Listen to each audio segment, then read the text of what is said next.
ॐ नमः श्री संभवे स्वात्मानंद प्रकाश वपुषे अथ शिवसूत्रः चैतन्यम् आत्मा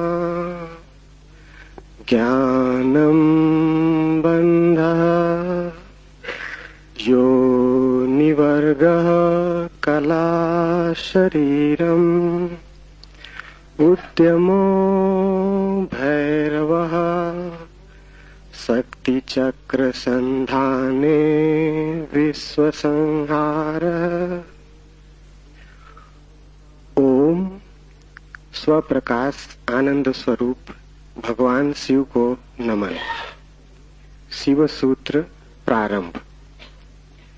चैतन्य आत्मा है, ज्ञान बंध है, योनि वर्ग और कला शरीर है, उद्यम ही भैरव है, शक्ति चक्र के संधान से विश्व का संहार हो जाता है।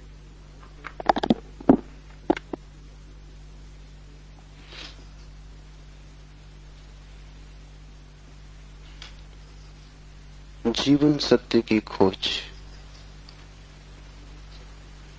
दो मार्गों से हो सकती। एक पुरुष का मार्ग है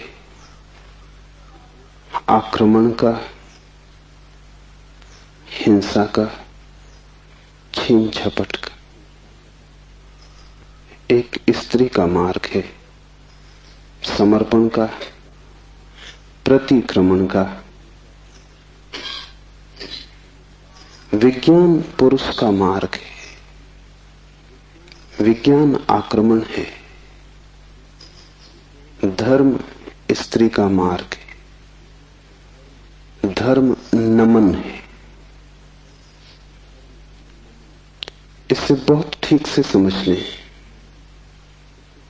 इसलिए पूरब के सभी शास्त्र परमात्मा को नमस्कार से शुरू होते। वो नमस्कार केवल औपचारिक नहीं, वो केवल एक परंपरा और रीति नहीं। वो नमस्कार इंगित है कि मार्ग समर्पण का है, और जो विनम्र हैं केवल वे ही उपलब्ध हो सकेंगे, और जो आक्रामक हैं, अहंकार से भरे हैं, जो सत्य को भी छीन झपट करके पाना चाहते, जो सत्य के भी मालिक होने की आकांक्षा रखते, जो परमात्मा के द्वार पर एक सैनिक की भांति पहुंचे हैं विजय करने, वे हार जाएंगे। वे क्षुद्र को भला छीन झपट लें, विराट उनका न हो सकेगा। वे व्यर्थ को भला लूट के घर ले आए, लेकिन जो सार्थक है वो उनकी लूट का हिस्सा न बनेगा। इसलिए विज्ञान व्यर्थ को खोज लेता है, सार्थक चूक जाता है। मिट्टी, पत्थर, पदार्थ के संबंध में जानकारी मिल जाती, लेकिन आत्मा और परमात्मा की जानकारी छूट जाती। ऐसे ही जैसे तुम राह चलती एक स्त्री पर हमला कर दो, बलात्कार हो जाएगा। स्त्री का शरीर भी तुम कब्जा कर लोगे, लेकिन उसकी आत्मा तुम्हें न मिल सकेगी, उसका प्रेम तुम न पा सकोगे। तो जो लोग आक्रमण की तरह जाते हैं परमात्मा की तरह, वे बलात्कारी। वे परमात्मा के शरीर पर भला कब्जा कर लें, इस प्रकृति पर जो दिखाई पड़ती है, जो दृश्य है, उसकी चीरफाड़ कर लें, विश्लेषण कर लें, उसके कुछ राज खोज लें, लेकिन उनकी खोज वैसी ही क्षुद्र होगी जैसे किसी पुरुष ने किसी स्त्री पर हमला किया हो और बलात्कार किया हो। स्त्री का शरीर तो उपलब्ध हो जाएगा, लेकिन उपलब्धि दो कौड़ी की है, क्योंकि उसकी आत्मा को तुम छू भी न पाओगे।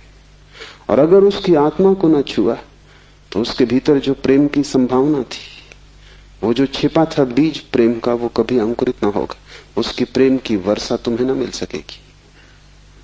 विज्ञान बलात्कार है, वो प्रकृति पर हमला है। जैसे कि प्रकृति कोई शत्रु हो, जैसे कि उसे जीतना है, पराजित करना है। इसलिए विज्ञान तोड़फोड़ में भरोसा करता है, विश्लेषण तोड़फोड़ है, काटपीट में भरोसा करता है। अगर वैज्ञानिक से पूछो कि फूल सुंदर है तो तोड़ेगा फूल को, काटेगा, जांच पड़ताल करेगा, लेकिन उसे पता नहीं तोड़ने में ही सौंदर्य खो जाता।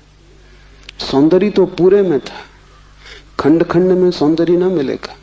हाँ, रासायनिक तत्व मिल जाएंगे, किन चीजों से फूल बना है, किन पदार्थों से बना है, किन खनिज और द्रव्यों से बना है, वो सब मिल जाएगा। तुम बोतलों में अलग अलग फूल के खंडों को इकट्ठा करके लेबल लगा दोगे, तुम कहोगे ये केमिकल्स हैं, ये पदार्थ हैं, इनसे मिलकर फूल बना था, लेकिन तुम एक भी ऐसी बोतल न भर पाओगे जिसमें तुम कह सको ये सौंदर्य है जो फूल में भरा था। सौंदर्य तिरोहित हो जाएगा। अगर तुमने फूल पर आक्रमण किया तो फूल की आत्मा तुम्हें न मिलेगी, शरीर ही मिलेगा। विज्ञान इसलिए आत्मा में भरोसा नहीं करता। भरोसा करे भी कैसे? इतनी चेष्टा के बाद भी आत्मा की कोई झलक नहीं मिलती। झलक मिलेगी ही नहीं, इसलिए नहीं कि आत्मा नहीं है, बल्कि तुमने जो ढंग चुना है वो आत्मा को पाने का ढंग नहीं। तुम जिस द्वार से प्रवेश किए हो वो क्षुद्र को पाने का द्वार है। आक्रमण से जो बहुमूल्य है वो नहीं मिल सकता। जीवन का रहस्य तुम्हें मिल सकेगा अगर नमन के द्वार से तुम गए, अगर तुम झुके, तुमने प्रार्थना की, तो तुम प्रेम के केंद्र तक पहुंच पाओगे। परमात्मा को रिझाना करीब करीब एक स्त्री को रिझाने जैसा है। उसके पास अति प्रेमपूर्ण, अति विनम्र, प्रार्थना से भरा हृदय चाहिए। और जल्दी वहां नहीं है। तुमने जल्दी की कि तुम चूके, वहां बड़ा धैर्य चाहिए। तुम्हारी जल्दी और उसका हृदय बंद हो जाएगा, क्योंकि जल्दी भी आक्रमण की खबर है। इसलिए जो परमात्मा को खोजने चलते हैं उनके जीवन का ढंग दो शब्दों में समाया हुआ है, प्रार्थना और प्रतीक्षा। प्रार्थना से शास्त्र शुरू होते हैं और प्रतीक्षा पर पूरे होते हैं। प्रार्थना से खोज इसलिए शुरू होती। इस शास्त्र का पहला चरण है ओम स्वप्रकाश आनंद स्वरूप भगवान शिव को नमन। और अब शिव सूत्र प्रारंभ। इस नमन को बहुत गहरे उतर जाने दें, क्योंकि अगर द्वार ही चूक गया तो पीछे महल की जो मैं चर्चा करूंगा वो समझ में ना आएगी। पुरुष को थोड़ा हटाएं, आक्रामक वृत्ति को थोड़ा दूर करें। ये समझ कुछ बुद्धि से आने वाली नहीं, हृदय से आने वाली है। ये समझ कुछ तुम्हारे तर्क पर निर्भर न करेगी, ये तुम्हारे प्रेम पर निर्भर करेगी। इस शास्त्र को तुम समझ पाओगे, लेकिन वो समझ ऐसी न होगी जैसे कोई गणित को समझता है। वो समझ ऐसी होगी जैसे कोई काव्य को समझता है। कविता पर तुम झपट नहीं पड़ते, तुम कविता का धीरे धीरे स्वाद लेते हो, चुस्की लेते हो, जैसे कोई चाय को पीता है। तुम उसे गटक नहीं चाहते, वो कोई कड़वी दवा नहीं है। तुम उसका स्वाद लेते हो, चुस्की लेते हो, धीरे धीरे उसके स्वाद को लीन होने देते हो। और एक ही कविता को समझना हो तो बहुत बार पढ़ना पड़ता है। एक गणित को तुमने एक बार समझ लिया, फिर दोबारा करने की कोई जरूरत नहीं रह जाती। गणित समाप्त हो गया।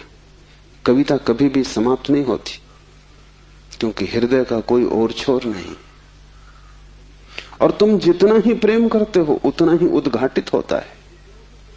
इसलिए पूर्व में हम शास्त्र का अध्ययन नहीं करते, हम शास्त्र का पाठ करते।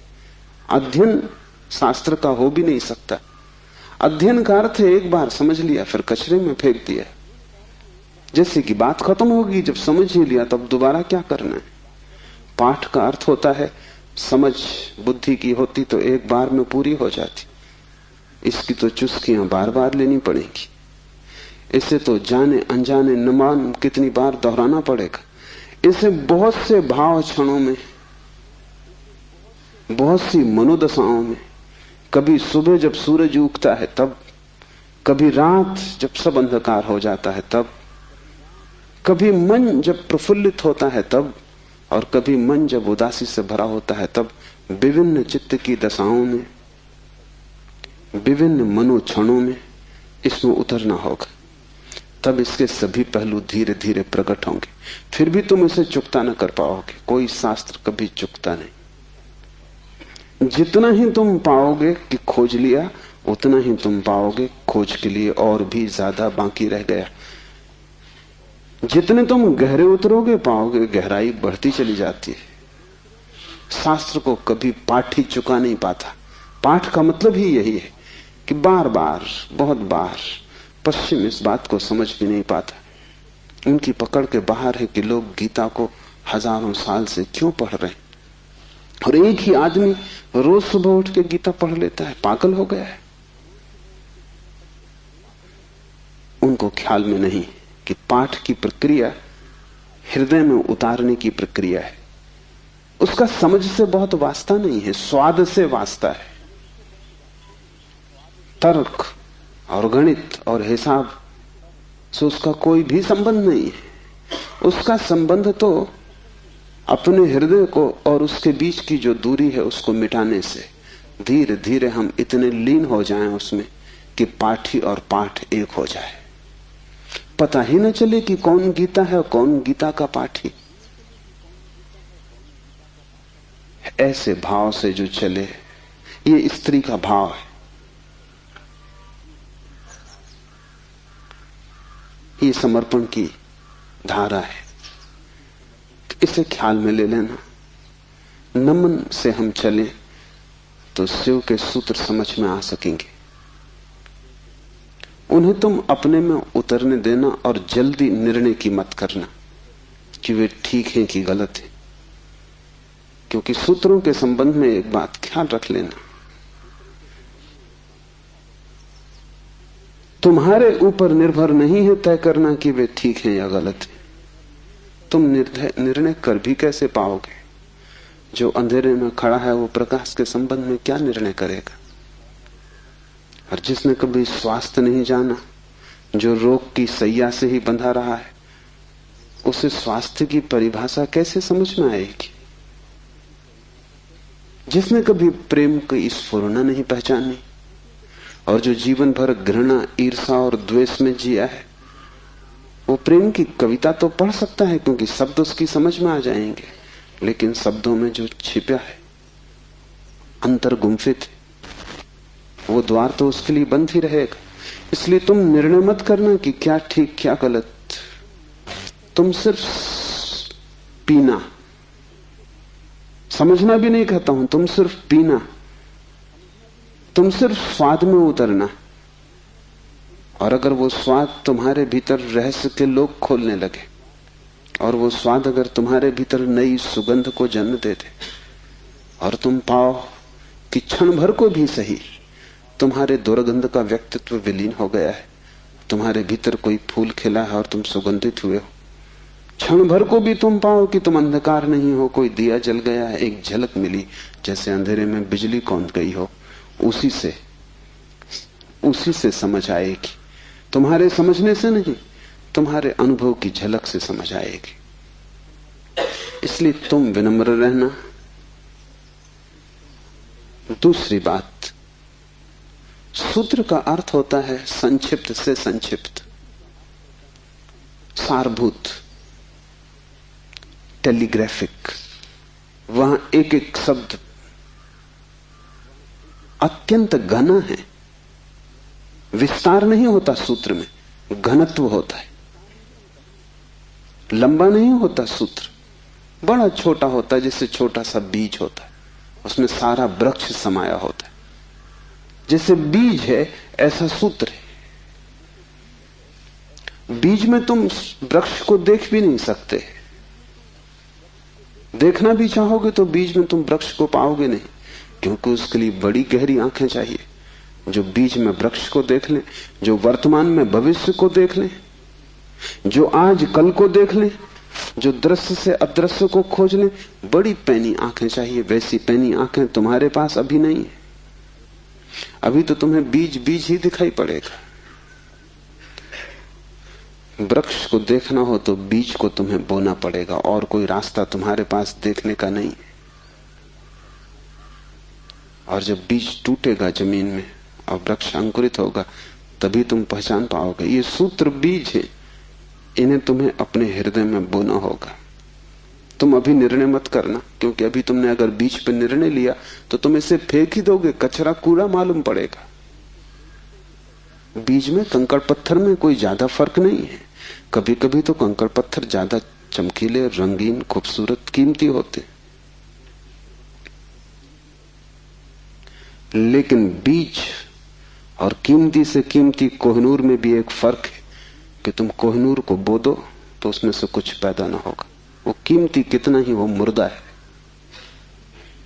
उसका मूल्य ना समझ कितने ही समझते हो, लेकिन जीवन उसमें नहीं, वो लाश है। और बीज कुरूप भी दिखाई पड़ता हो, कोई उसकी कीमत भी ना हो, लेकिन उसमें जीवन छिपा है। तुम उससे बो दो, उससे विराट वृक्ष पैदा होगा। और एक बीज से करोड़ों बीज लग जाएंगे। एक छोटा सा बीज इस सारे विश्व को पैदा कर सकता है, क्योंकि एक बीज से करोड़ों बीज पैदा होते हैं, फिर करोड़ों बीज से, हर बीज से करोड़ बीज पैदा होते हैं। एक छोटे बीज में सारे विश्व का ब्रह्मांड समा सकता है। सूत्र बीज है, उसके साथ जल्दी नहीं की जा सकती। उसको बोओगे हृदय में और अंकुरित होगा, फूल लगेंगे, तभी तुम जान पाओगे, तभी निर्णय लिया जा सकता है। तीसरी बात, इसके पहले कि हम शुरू करें, धर्म महान क्रांति है। धर्म के नाम से तुमने जो समझा हुआ है उसका धर्म से ना के बराबर संबंध है। इसलिए शिव के सूत्र तुम्हें चौंकाएंगे भी, तुम भयभीत भी होगे, डरोगे भी, क्योंकि तुम्हारा धर्म डगमगाएगा। तुम्हारा मंदिर, तुम्हारी मस्जिद, तुम्हारे गिरजे, अगर ये सूत्र तुमने समझे तो गिर जाएंगे। तुम उन्हें बचाने की कोशिश में मत लगना, क्योंकि वे बचे भी रहे तो भी उनसे तुम्हें कुछ भी मिला नहीं। तुम उनमें जी ही रहे हो और तुम मुर्दा हो। मंदिर काफी सजे हैं, लेकिन तुम्हारे जीवन में कोई भी खुशी की किरण नहीं। मंदिर में काफी रोशनी, उससे तुम्हारे जीवन का अंधकार नहीं मिटता। तो उससे भयभीत मत होना, क्योंकि सूत्र तुम्हें कठिनाई में तो डालेंगे ही, क्योंकि शिव कोई पुरोहित नहीं है। पुरोहित की भाषा तुम्हें हमेशा संतोषदायी मालूम पड़ती, क्योंकि पुरोहित को तुम्हारा शोषण करना है। पुरोहित तुम्हें बदलने को उत्सुक नहीं है। तुम जैसे हो ऐसे ही रहो, इसी में उसका लाभ है। तुम जैसे हो रुग्ण बीमार, ऐसे ही रहो, इसी में उसका व्यवसाय है। मैंने सुना है एक डॉक्टर ने अपने लड़के को पढ़ाया, पढ़ लिख के घर आया, पिता ने कभी छुट्टी भी ना ली थी, तो उसने कहा कि अब तू मेरी कारोबार को संभाल और मैं 3 महीने विश्राम कर लूं। जीवन भर सिर्फ मैंने कमाया है, कभी विश्राम नहीं लिया। वो विश्व की यात्रा पर निकल गया। 3 महीने बाद लौटा तो उसने अपने लड़के से पूछा कि सब ठीक चल रहा है। उसके लड़के ने कहा कि बिल्कुल ठीक चल रहा है। आप हैरान होंगे कि जिन मरीजों को आप जीवन भर में ठीक न कर पाए, उनको मैंने 3 महीने में ठीक कर दिया। पिता ने सिर ठोक लिया। उसने कहा, मूढ़, वही हमारा व्यवसाय थे। क्या मैं उनको ठीक नहीं कर सकता था? तेरी पढ़ाई कहां से आती थी? उन्हीं पर आधार था, और भी बच्चे पढ़ लिख लेते, तूने सब खराब कर दिया। पुरोहित तुम जैसे हो रुग्ण बीमार तुम्हें वैसा ही चाहता है, उस पर ही उसका व्यवसाय है। शिव कोई पुरोहित नहीं है, शिव तीर्थंकर है, शिव अवतार है, शिव क्रांति दृष्टा है, पैगंबर है। वे जो भी कहेंगे वो आग है। अगर तुम जलने को तैयार हो तो ही उनके पास आना, अगर तुम मिटने को तैयार हो तो ही उनके निमंत्रण को स्वीकार करना, क्योंकि तुम मिटोगे तो ही नए का जन्म होगा। तुम्हारी राख पर ही नए जीवन की शुरुआत है। इन बातों को ख्याल में रख के एक एक सूत्र को समझने की कोशिश करें। पहला सूत्र है चैतन्य आत्मा। चैतन्य आत्मा है।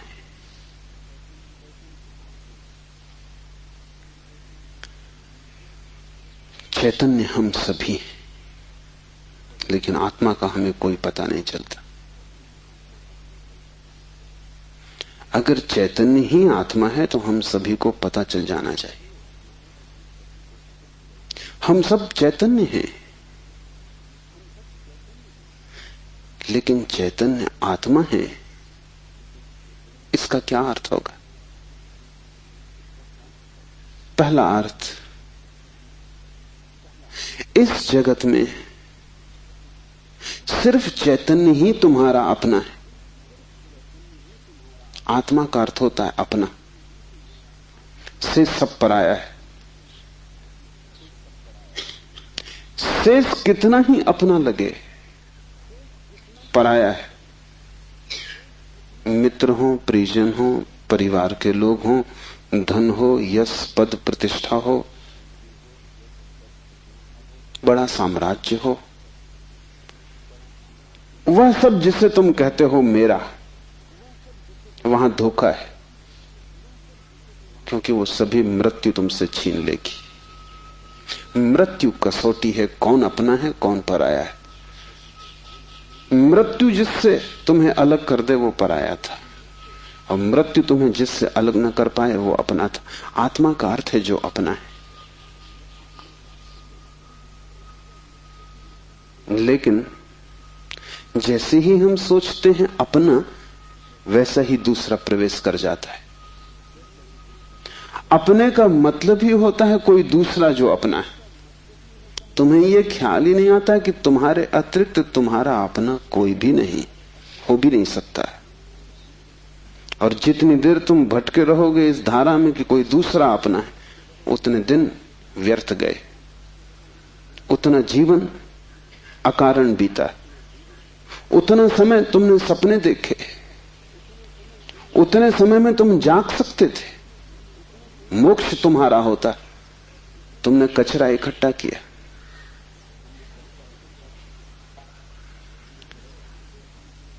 सिर्फ तुम ही तुम्हारे हो, यह पहला सूत्र। मेरे अतिरिक्त मेरा कोई भी नहीं। ये बड़ा क्रांतिकारी सूत्र है, बड़ा समाज विरोधी, क्योंकि समाज जीता इसी आधार पर है कि दूसरे अपने हैं, जाति के लोग अपने हैं, देश के लोग अपने हैं। मेरा देश, मेरी जाति, मेरा धर्म, मेरा परिवार, मेरे का सारा खेल। समाज जीता है मेरी की धारणा पर। इसलिए धर्म समाज विरोधी तत्व है। धर्म समाज से छुटकारा है, दूसरे से छुटकारा है। और धर्म कहता है कि तुम्हारे अतिरिक्त तुम्हारा और कोई भी नहीं। ऊपर से देखने पर बड़ा स्वार्थी वचन मालूम पड़ेगा, क्योंकि ये तो ये बात हुई कि बस हम ही अपने हैं, तो तत्क्षण हमें लगता है ये तो स्वार्थ की बात हुई। ये स्वार्थ की बात नहीं। अगर ये तुम्हें ख्याल में आ जाए तो ही तुम्हारे जीवन में परार्थ और परमार्थ पैदा होगा, क्योंकि जो अभी आत्मा के भाव से ही नहीं भरा है उसके जीवन में कोई परार्थ और कोई परमार्थ नहीं हो सकता। तुम कहते हो दूसरों को मेरा, लेकिन मेरा कह के तुम करते क्या हो? मेरा कह के तुम उन्हें चूसते हो। मेरा तुम्हारा शोषण का हिस्सा है, फैलाव है। जिसको भी तुम मेरा कहते हो तुम उसे गुलाम बनाते हो, तुम उसे अपने परिग्रह में परिवर्तित कर देते हो। मेरी पत्नी, मेरा पति, मेरा बेटा, मेरा पिता, तुम करते क्या हो? इस मेरे के पीछे, इस मेरे के पर्दे के पीछे तुम्हारे संबंध का मूल आधार क्या है? तुम चूसते हो, तुम शोषण करते हो, तुम दूसरे का उपयोग करते हो।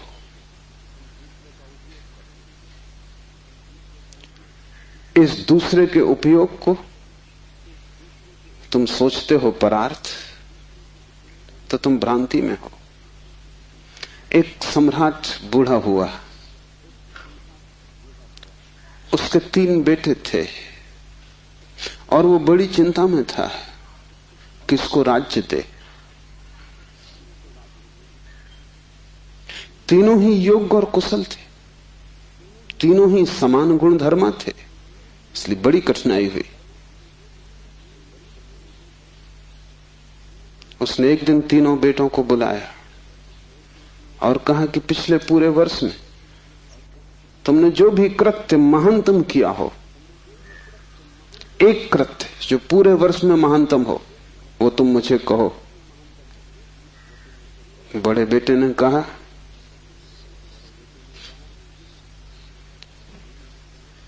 कि गांव का जो सबसे बड़ा धनपति है वो तीर्थ यात्रा पर जा रहा था। उसने करोड़ों रुपए के हीरे जवाहरात बिना गिने, बिना किसी हिसाब किताब के, बिना किसी दस्तखत लिए मेरे पास रख दिए और कहा कि जब मैं लौट आऊंगा तीर्थ यात्रा से मुझे वापस लौटा देना। चाहता मैं तो पूरे भी पा जा सकता था, क्योंकि न कोई लिखा पड़ी थी, न कोई गवाह था। इतना भी न करता तो थोड़े बहुत बहुमूल्य हीरे में बचा लेता तो कोई कठिनाई न थी, क्योंकि उस आदमी ने ना तो गिने थे और ना कोई संख्या रखी थी। लेकिन मैंने सब जैसी की जैसी थैली वापस लौटा दी। पिता ने कहा तुमने भला किया, लेकिन मैं तुमसे पूछता हूं कि अगर तुमने कुछ रख लिए होते तो तुम्हें पश्चाताप, गिलानी, अपराध का भाव पकड़ता या नहीं? उस बेटे ने कहा निश्चित पकड़ता। तो बाप ने कहा इसमें परोपकार कुछ भी ना हुआ, तुम सिर्फ अपने पश्चाताप, अपनी पीड़ा से बचने के लिए ये किए हो। इसमें परोपकार क्या हुआ? हीरे बचाते तो ग्लानि मन को पीड़ा देती, कांटे की तरह चुभती, उस कांटे से बचने के लिए तुमने हीरे वापस दिए। काम तुमने अच्छा किया, ठीक है, लेकिन परोपकार कुछ भी ना हुआ। उपकार तुमने अपना ही किया है। दूसरा बेटा थोड़ी चिंता में पड़ा और उसने कहा कि मैं राह के किनारे से गुजरता था और झील में सांझ के वक्त, जबकि वहां कोई भी न था, एक आदमी डूबने लगा।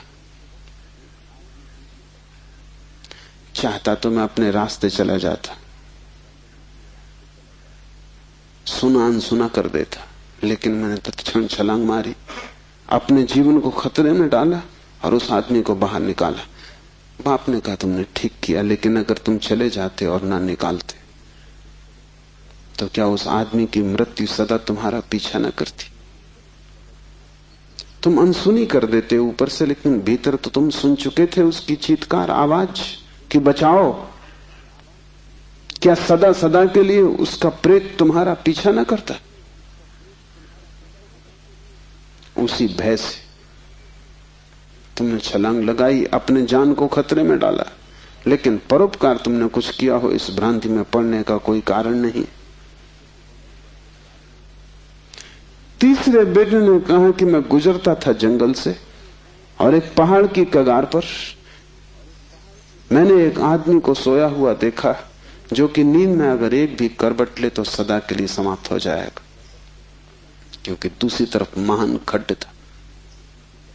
मैं उस आदमी के पास पहुंचा और जब मैंने देखा कि वो कौन है तो वो मेरा जानी दुश्मन था।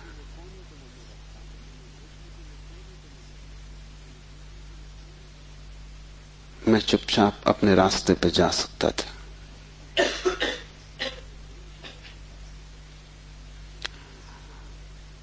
या अगर मैं अपने घोड़े पर सवार उसके पास से भी गुजरता तो मेरे बिना कुछ किए शायद सिर्फ मेरे गुजरने के कारण वो करवट लेता और खड्ड में गिर जाता।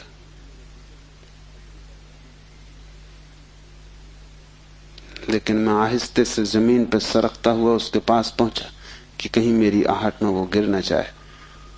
और ये भी मैं जानता था कि वो आदमी बुरा है, मेरे बचाने में भी वो मुझे गालियां ही देगा। उसे मैंने हिलाया, आहिस्ते से जगाया, और वो आदमी गांव में मेरे खिलाफ बोलता फिर रहा है, क्योंकि वो आदमी कहता है मैं मरने ही वहां गया था। इस आदमी ने वहां भी मेरा पीछा किया। इस जीने तो देता ही नहीं, इसने मरने भी न दिया।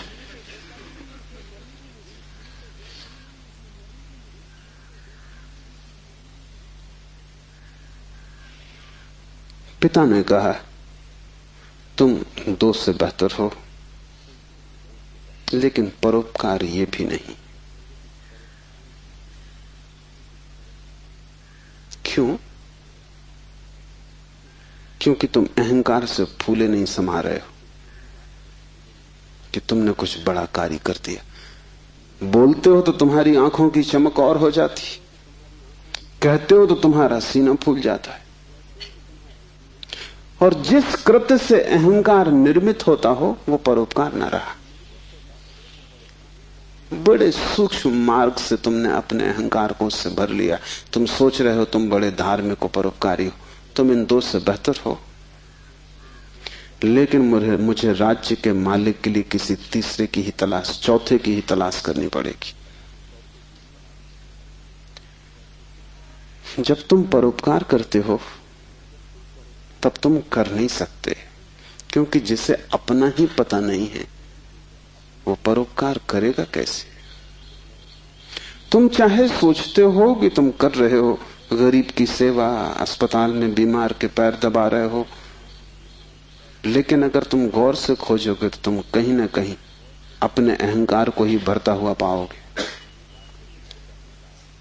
और अगर तुम्हारा अहंकार ही सेवा से भरता है तो सेवा भी शोषण है। आत्मज्ञान के पहले कोई व्यक्ति परोपकारी नहीं हो सकता है, क्योंकि स्वयं को जाने बिना इतनी बड़ी क्रांति हो ही नहीं सकती। मैंने सुना है कि मुल्ला नसरुद्दीन की पत्नी उससे झगड़ रही और कह रही थी कि मामला क्या है, एक दफा साफ हो जाना चाहिए। तुम मेरे सभी रिश्तेदारों को नफरत और घृणा क्यों करते हो? नसरुद्दीन ने कहा यह बात गलत है, ये बात तथ्यगत भी नहीं है, और मैं इसका प्रमाण है मेरे पास। और प्रमाण यह है कि मैं तुम्हारी सास को अपनी सास से ज्यादा चाहता हूं।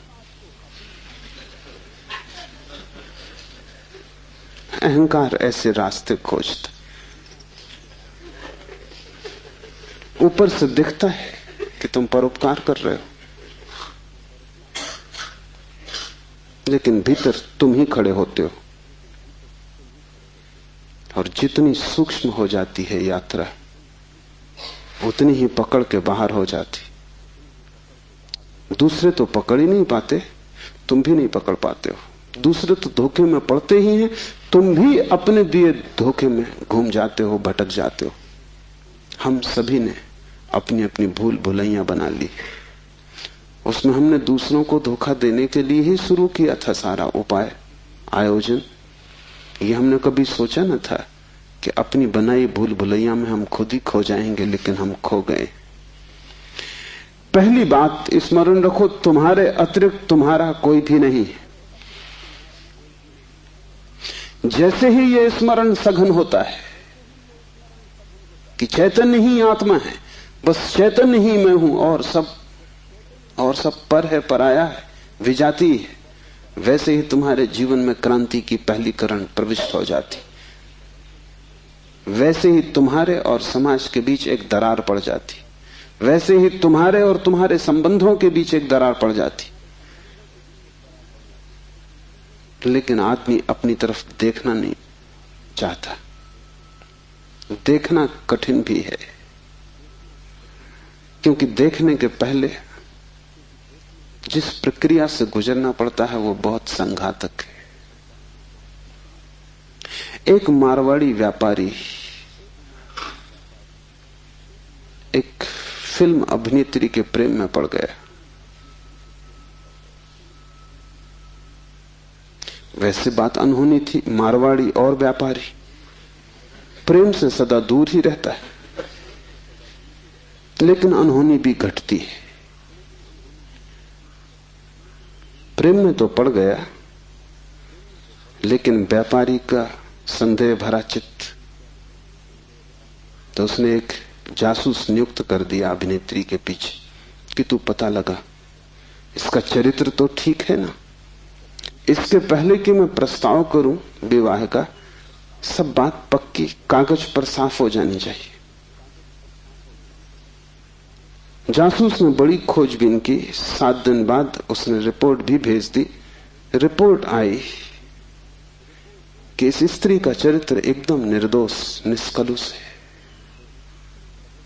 ऐसी कोई बात कभी इसके संबंध में नहीं सुनी गई, नहीं जानी गई जिससे संदेह पैदा हो। सिर्फ एक बात को छोड़कर, पिछले कुछ दिनों से एक संदिग्ध मारवाड़ी के साथ ये देखी जाती।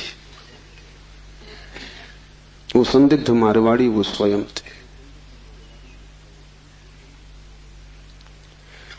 आंख दूसरे को देखती है,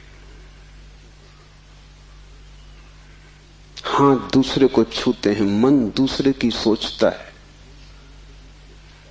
और तुम सदा अंधेरे में खड़े रह जाते हो। तुम्हारी हालत वही है जो दिया तले अंधेरे की होती। उस दिए की रोशनी सब पे पड़ती, सिर्फ तुम्हें छोड़ देती। इसलिए तुम भटकते हो उस रोशनी में, सब तरफ, सब दिशाओं में यात्रा करते हो, और एक अपरिचित रह जाता है, और वही तुम हो। यह पहला सूत्र है, चैतन्य आत्मा। इस सूत्र को गहरे बीज की तरह अपने हृदय में उतर जाने दो। व्यर्थ है सारे जगत की यात्रा अगर तुम अपने से अपरिचित रह गए।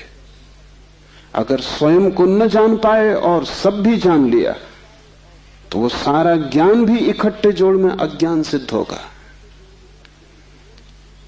अगर अपने को न देख पाए और सारा जगत देख डाला, चांद तारे छान डाले, तो भी तुम अंधे ही रहोगे, क्योंकि आंख तो उसी को मिलती है जो स्वयं को देख लेता है। ज्ञान तो उसी को मिलता है जो स्वयं से परिचित हो जाता है। जो चैतन्य के स्वप्रकाश में नहा लेता है वही पवित्र है, और कोई तीर्थ नहीं है। चैतन्य तीर्थ है, और चैतन्य तुम्हारा स्वभाव है। उससे तुम क्षण भर को भी पार नहीं गए हो, लेकिन दिया तले अंधेरा है। तुम उससे दूर जा भी नहीं सकते, चाहो तो भी, लेकिन भ्रम पैदा हो सकता है कि तुम बहुत दूर चले गए हो। तुम सपना देख सकते हो संसार में, लेकिन सपना सत्य नहीं हो सकता। सत्य तो सिर्फ एक बात है, वो है तुम्हारा चैतन्य स्वभाव। चैतन्य आत्मा है, तो पहली तो बात कि मेरा सिवाय चैतन्य के और कोई भी नहीं। ये भाव तुम में सघन हो जाए तो सन्यास का जन्म हुआ, क्योंकि मेरे अतिरिक्त भी मेरा कोई हो सकता है, यही भाव संसार है। इसलिए पहले सूत्र में बड़ी क्रांति है। पहली चिंगारी शिव फेंकते हैं तुम्हारी तरफ, और वो ये है कि तुम जान लो कि तुम ही बस तुम्हारे हो, बाकी कोई तुम्हारा नहीं। इससे बड़ा विषाद मन को पकड़ेगा, क्योंकि तुमने दूसरों के साथ बड़े संबंध बना रखे, बड़े सपने संजो रखे, दूसरों के साथ तुम्हारी बड़ी आशाएं जुड़ी हैं। मां देख रही है कि बेटा बड़ा होगा, बड़ी आशाएं जुड़ी हैं। बाप देख रहा है कि बेटा बड़ा होगा, बड़ी आशाएं जुड़ी हैं। और इन सारी आशाओं में तुम अपने को खो रहे हो। यही तुम्हारे पिता भी इन्हीं आशाओं को कर करके समाप्त हुए तुम्हारे लिए। तुमसे क्या उन्हें मिला? यही आशाएं कर करके तुम समाप्त हो जाओगे। तुम्हारे बेटे से तुम्हें कुछ मिलेगा ना, और तुम्हारा बेटा भी यही मूर्खता जारी रखेगा, वो अपने बेटों से आशाएं करेगा। नहीं, अपनी तरफ देखो, न तो पीछे न आगे, कोई भी तुम्हारा नहीं है। कोई बेटा तुम्हें नहीं भर सकेगा, कोई संबंध तुम्हारी आत्मा नहीं बन सकता। तुम्हारे अतिरिक्त तुम्हारा कोई मित्र नहीं। लेकिन तब बड़ा डर लगता है, क्योंकि लगता है कि तुम अकेले हो गए। और आदमी इतना भयभीत है कि गली से गुजरता है अकेले में तो भी जोर से गीत गाने लगता है। अपनी ही आवाज सुन के लगता है कि अकेला नहीं। तुम अपनी ही आवाज सुन रहे हो। बाप जब बेटे में अपने सपने रचा रहा है तो बेटे की कोई सहमति नहीं है। ये बाप खुद ही अकेले में सीटी बजा रहा है। इसलिए दुखी होगा कल, क्योंकि इसने जिंदगी भर सपने रचाए और ये सोचता है कि बेटा भी यही सपने देख रहा है। ये गलती में, बेटा अपने सपने देखेगा। तुम अपने सपने देख रहे हो, तुम्हारे बाप ने अपने सपने देखे थे। ये कहीं मिलते नहीं। हर बाप दुखी मरता है। क्या कारण होगा? क्योंकि जो जो सपने वो बांधता है वो सभी सपने बिखर जाते हैं। हर आदमी अपने सपने देखने को यहां है, तुम्हारे सपने देखने को नहीं। और तुम्हें अगर चाहिए कि एक आत्म स्थिति उपलब्ध हो जाए, एक तृप्ति मिले, तो तुम सपने किसी और के साथ मत बांधना, अन्यथा तुम भटकोगे। संसार का इतना ही अर्थ है कि तुमने अपने सपनों की नाव दूसरों के साथ बांध रखी। संन्यास का अर्थ है कि तुम जाग गए और तुमने एक बात स्वीकार कर ली, कितनी ही कष्टकर हो, कितनी ही दुखपूर्ण मालूम पड़े प्रथम, और कितना ही संघातक पीड़ा अनुभव हो, कि तुम अकेले हो। सब संग साथ झूठा है। इसका यह अर्थ नहीं कि तुम भाग जाओ हिमालय, क्योंकि जो हिमालय की तरफ भाग रहा है उसे अभी संग साथ सार्थक है, झूठा नहीं हुआ। क्योंकि जो चीज झूठ हो गई उससे भागने में भी कोई सार्थकता नहीं। कोई भी सुबह जाग के भागता तो नहीं कि सपना झूठा है, भागूं इस घर से। सपना झूठा हो गया, बात खत्म हो गई, उसमें भागना क्या है। लेकिन एक आदमी है जो भाग रहा है पत्नी से, बच्चों से, इसका भागना बताता है। इसने सुन लिया होगा कि सपना झूठा है, लेकिन अभी इसे खुद पता नहीं चला। कल तक ये पत्नी की तरफ भागता था, पत्नी की तरफ पीठ करके भागता है, लेकिन दोनों ही अर्थों में पत्नी सार्थक थी।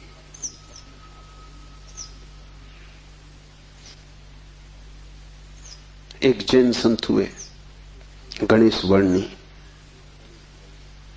वर्षों पहले उन्होंने पत्नी त्याग दी। साधु पुरुष थे। कोई 20 वर्ष त्याग के बाद काशी में थे, तब खबर आई कि पत्नी मर गई। उनके मुंह से जो वचन निकला वो याद रख लेने जैसा है। उन्होंने कहा, चलो झंझट मिटी। उनके भक्तों ने इस वचन का अर्थ लिया कि बड़ी वीतरागता है, थोड़ा सोचो तो साफ हो जाएगा कि वीतरागता बिल्कुल नहीं। क्योंकि जिस पत्नी को 20 साल पहले छोड़ दिया उसकी झंझट अभी कायम थी तो ही मिट सकती है। गणित बिल्कुल सीधा और साफ है। ये पत्नी जो 20 साल पहले छोड़ दी, किसी न किसी तरह छाया की तरह पीछे चल रही होगी, ये मन में कहीं सवार होगी। इसका उपद्रव कायम था। 20 साल भी इसके उपद्रव को मिटा नहीं पाए थे छोड़ने के बाद। ये मन सतत सोचता रहा होगा, पक्ष में विपक्ष में। पत्नी के मरने पर ये वचन कि चलो झंझट मिटी, पत्नी के संबंध में कुछ भी नहीं बताते, सिर्फ पति के संबंध में बताते कि आदमी भाग तो गया छोड़कर, लेकिन छोड़ ना पाया।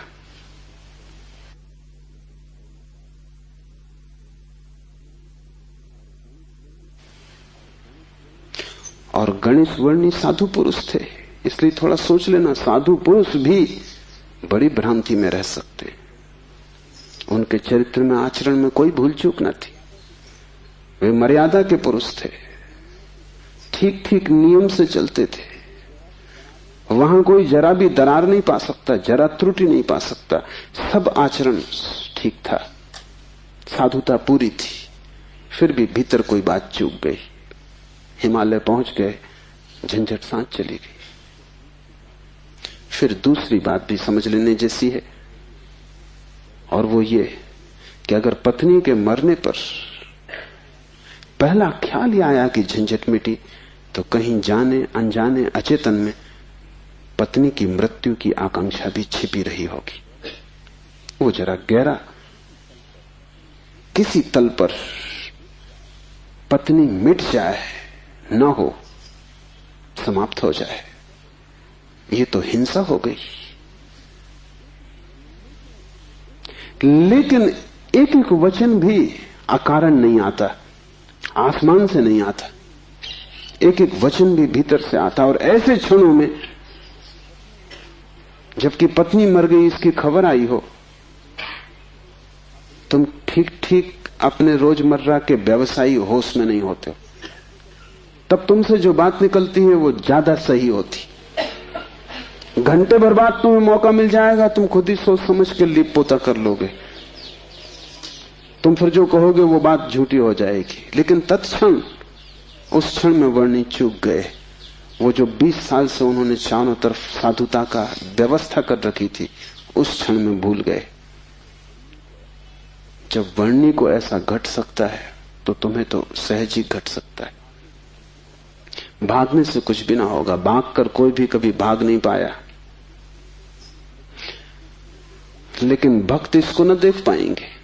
उन्होंने तो वर्णी की कथा में इसको बड़े बहुमूल्य वचन की तरह संग्रहित किया है, ये सोच के कि देखो आदमी कैसा वीतराग है। तुम्हें पता भी नहीं हो सकता कि वीतरागता क्या है। तुम राग में जीते हो, तुम्हें विराग समझ में आता है, तुमसे जो विपरीत है वो समझ में आता है। तुम जानते हो कि तुम पत्नी को छोड़ के नहीं जा सकते, और ये आदमी छोड़ के चला गया, ये आदमी तुमसे बड़ा है। ये तुमसे विपरीत है, लेकिन तुमसे भिन्न नहीं। तुम पैर के बल खड़े हो, यह आदमी सिर के बल खड़ा है, लेकिन तुम्हारे मन में और इसके मन में रत्ती भर भी फर्क नहीं। खोज के देखो, तुम सभी सोचते हो कि पत्नी झंझट। तुम एक आध ऐसा पति पा सकते हो जो कहे पत्नी झंझट नहीं। पत्नी के सामने मत पूछना, एकांत में अकेले। मुल्ला नसरुद्दीन ने मुझे कहा है कि मैं भी कभी सुखी था, लेकिन ये मुझे पता ही तब चला जब मैंने विवाह कर लिया, और तब फिर बहुत देर हो चुकी थी। मैं भी कभी सुखी था, ये पता मुझे तब चला जब मैंने विवाह कर लिया, लेकिन तब तक तो बहुत देर हो चुकी थी, सुख हाथ से जा चुका था। पति को गहराई में पूछो तो ऐसा पति खोजना कठिन है जिसने कई बार पत्नी की हत्या करने का विचार न किया हो, सपने न देखे हो कि मार डाला पत्नी को। सुबह उठ के वो भी कहेगा कैसा बेहुदा सपना, लेकिन अचेतन आकांक्षा है। जिससे झंझट पैदा होती है उसे मिटा देने का मन सीधा तर्क है, लेकिन झंझट दूसरे से कभी पैदा होती ही नहीं। पत्नी में अगर कोई उपद्रव होता तो कौन तुम्हें रोकता था? तुम सब भाग गए होते हिमालय। उपद्रव पत्नी में नहीं है, क्योंकि तुम हिमालय जाके फिर पत्नी खोज लोगे। उपद्रव तुम्हारे भीतर है। तुम अकेले नहीं रह सकते, तुम्हें कोई दूसरा चाहिए। अकेले में तुम डरते हो, कोई दूसरा, तब तुम निश्चिंत मालूम पड़ते हो। क्यों? दूसरे की मौजूदगी से आश्वासन मिलता है। दुख में सुख में कोई साथी है, जीवन में मृत्यु में कोई साथी है। लेकिन अकेलापन स्वभाव है। और जिस व्यक्ति ने यह अनुभव कर लिया कि आत्मा ही बस मेरी है, उसने अपने अकेलेपन को अनुभव कर लिया। भागने की कोई भी जरूरत नहीं तो झंझट पीछे चली जाएगी। तुम जहां हो वहीं रहना, रत्ती भर भी बाहर कोई फर्क करने की आवश्यकता नहीं है। लेकिन भीतर तुम अकेले हो जाना, भीतर तुम कैवल्य को अनुभव करना कि मैं अकेला हूं, कोई संगी साथी नहीं। और ये तुम दोहराना मत, क्योंकि दोहराने की कोई जरूरत नहीं कि रोज सुबह बैठ के तुम दोहराओ कि मैं अकेला हूं, कोई संगी साथी नहीं। इससे कुछ भी ना होगा। ये दोहराना तो सिर्फ यही बताएगा कि तुम्हें अभी ख्याल नहीं हुआ। इसे समझना, ये तथ्य है कि तुम अकेले हो। समझने में अड़चन है, वही तपश्चर्या है। तप का अर्थ नहीं है कि तुम धूप में खड़े हो जाओ। आदमी को छोड़ के सभी पशु पक्षी धूप में खड़े, उनमें से कोई भी मोक्ष नहीं चला जा रहा है। और तप का अर्थ ये नहीं है कि तुम भूखे खड़े हो जाओ, अनशन कर लो, उपवास कर दो, क्योंकि आधी दुनिया वैसे ही भूखी मर रही है। कोई उपवास करके मोक्ष नहीं पहुंच जाता है। शरीर को गला दो, जला दो, उससे कुछ हल नहीं है। वो सिर्फ आत्महिंसा है और महानतम पाप है। और सिर्फ मूढ़ उस पाप में उतरते हैं। जिन्हें थोड़ा भी बोध है वो ऐसी नासमझियां ना करेंगे। दूसरे को भूखा मारना अगर गलत है तो खुद को भूखा मारना सही कैसे हो सकता है? दूसरे को सताना अगर हिंसा है तो खुद को सताना अहिंसा कैसे हो सकती है? सताने में हिंसा है, किसको तुम सताते हो इससे क्या फर्क पड़ता है? जो हिम्मतवर है वो दूसरे को सताते हैं, जो कमजोर है वो खुद को सताते हैं। क्योंकि दूसरे को सताने में एक खतरा है, दूसरा बदला लेगा। खुद को सताने में वो खतरा भी नहीं है, कौन बदला लेगा? कमजोर अपने को सताते हैं। तुमने कभी ख्याल किया, अगर पुरुष नाराज हो जाए तो वो पत्नी को पीटता, अगर पत्नी नाराज हो वो खुद को पीटती। ये जो पत्नी है ये साधुओं का प्रतीक है। कमजोर अपने को पीट लेता, क्या करे? ताकतवर दूसरे को पीटता है, क्योंकि उसमें खतरा तो है ही कि दूसरा क्या करेगा कौन जाने। कमजोर आत्महिंसक हो जाता है और ताकतवर परहिंसक होता है। और धार्मिक वो है जो अहिंसक, न वो दूसरे को सताता है न खुद को सताता है। सताने की बात ही व्यर्थ है। तपश्चर्या का अर्थ है कि तुमने ये सत्य स्वीकार कर लिया कि तुम अकेले हो, कोई उपाय नहीं है संगी साथी का। तुम कितना ही चाहो, कितनी ही आंखें बंद करो, सपने देखो, तुम अकेले ही रहोगे। जन्मों जन्मों से तुमने घर बसाए, परिवार बसाए, मिटाए, लेकिन तुम अकेले ही रहे हो। तुम्हारे अकेलेपन में रत्ती भर फर्क नहीं पड़ता। जिसने ये जान लिया, स्वीकार कर लिया कि मैं अकेला हूं, उसके लिए इंगित है इस सूत्र में चैतन्य आत्मा है, वही तुम्हारा और कोई तुम्हारा नहीं। और दूसरी बात इस सूत्र में है, वो है चैतन्य। आत्मा कोई सिद्धांत नहीं है कि तुम शास्त्र में पढ़ो और मान लो। आत्मा कोई जैसे गुरुत्वाकर्षण का सिद्धांत है, ऐसा कोई सिद्धांत नहीं है। आत्मा एक अनुभव है, सिद्धांत नहीं। और अनुभव है चैतन्य की तीव्रता का। इसलिए तुम जितने चैतन्य होते जाओगे उतनी ही तुम्हें आत्मा का पता चलेगा। तुम जितने बेहोश होते चले जाओगे उतना ही तुम्हें अपना पता नहीं चलेगा। और तुम करीब करीब बेहोश हो। जो आत्मा को जानना चाहता है उसे किसी दर्शन शास्त्र की जरूरत नहीं है, उसे चैतन्य को जगाने की प्रक्रिया चाहिए। उसे विधि चाहिए जिससे वो ज्यादा चेतन हो जाए। जैसे कि आग को तुम उकसाते हो, राख जम जाती, तुम उकसा देते हो, राख झड़ जाती, अंगारे झलकने लगते। ऐसी तुम्हें कोई प्रक्रिया चाहिए जिससे तुम्हारी राख झड़े और अंगारा चमके, क्योंकि उसी चमक में तुम पहचानोगे कि तुम चैतन्य हो। और जितने तुम चैतन्य हो उतने ही तुम आत्मवान हो। जिस दिन तुम पाओगे कि मैं परम चैतन्य हूं, उस दिन तुम परमात्मा हो। तुम्हारी चेतना की मात्रा ही तुम्हारी आत्मा की मात्रा होगी। लेकिन अभी तुम करीब करीब बेहोश हो, अभी करीब करीब तुम जैसे शराब पिए हो, अभी तुम चल रहे हो, उठ रहे हो, काम कर रहे हो, लेकिन जैसे नींद में। होश तुम्हें नहीं है। कभी तुमने ख्याल किया किताब पढ़ते वक्त तुम पूरा पेज पढ़ जाते हो, तब तुम्हें ख्याल आता है, अरे मैं पूरा पेज पढ़ भी गया और एक शब्द याद नहीं। तुमने कैसे पढ़ा होगा पूरा पेज? तुम पढ़ सकते हो सोए सोए, मन कहीं और रहा होगा, तुम पढ़ गए, तब तुम्हें होश पता चला कि ये तो पूरा पेज व्यर्थ गया। तुम कई बार रास्ते से चलते हो, तुम पूरा रास्ता चल जाते हो, तब तुम्हें ख्याल आता है कि तुम चल रहे हो। तुम काम करते हो और तुम्हें पता नहीं चलता कि तुम कर रहे हो। तुम बेहोशी में जी रहे हो और चैतन्य आत्मा है। और तुम पूछते हो क्या आत्मा है? तुम चाहते हो कोई प्रमाण दे, तुम चाहते हो कोई सिद्ध करे, कोई तर्क से तुम्हें समझा दे तो तुम भी मान लो, नहीं तो तुम नास्तिक हो जाओगे। नास्तिकता बेहोशी का सहज परिणाम है, आस्तिकता होश का फल। जितना तुम्हारा होश बढ़ेगा तो जरूरत नहीं है कि तुम मानो कि आत्मा है, क्योंकि कई ना समझ मान रहे हैं, उससे कुछ हल नहीं होता। इस मुल्क में तो सभी मानते हैं कि आत्मा है, लेकिन इससे क्या फर्क पड़ता है? तुम्हारे जीवन में कोई क्रांति इससे आती नहीं।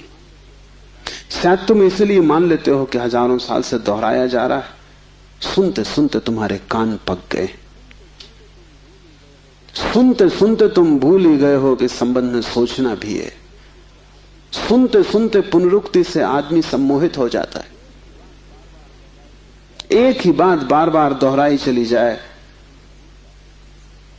तो तुम भूल जाते हो कि वो संदेह किया जा सकता है, विचार किया जाता है।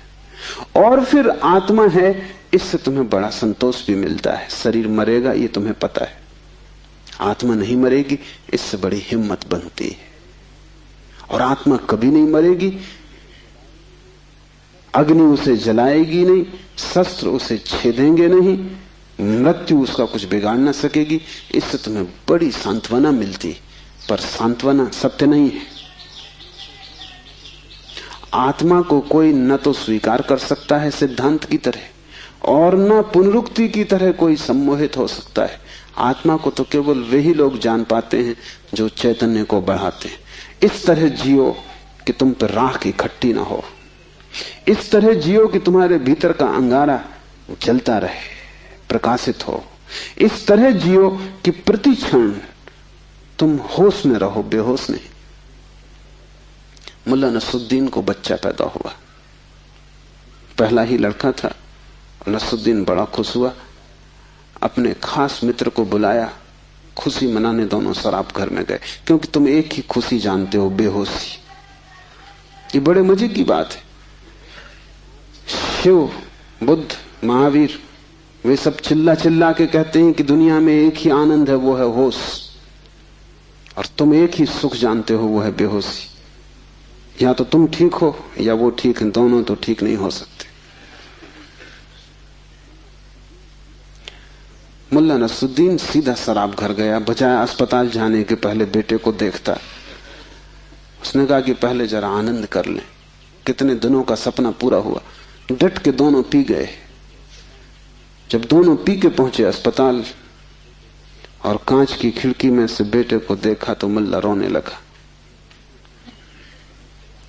उसने अपने मित्र से कहा, पहली तो बात मेरे जैसा मालूम नहीं होता। अपना उन्हें पता नहीं है अभी, अभी खुद की शक्ल भी वो पहचान ना सकेंगे।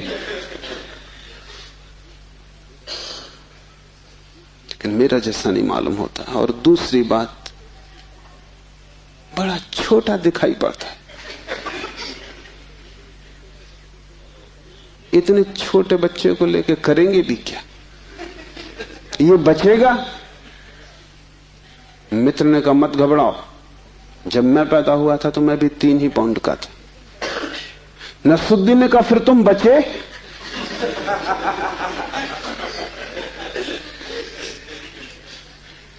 मित्र सोचने लगा, क्योंकि वो भी बेहोशी में था। उसने कहा पक्का नहीं कह सकता।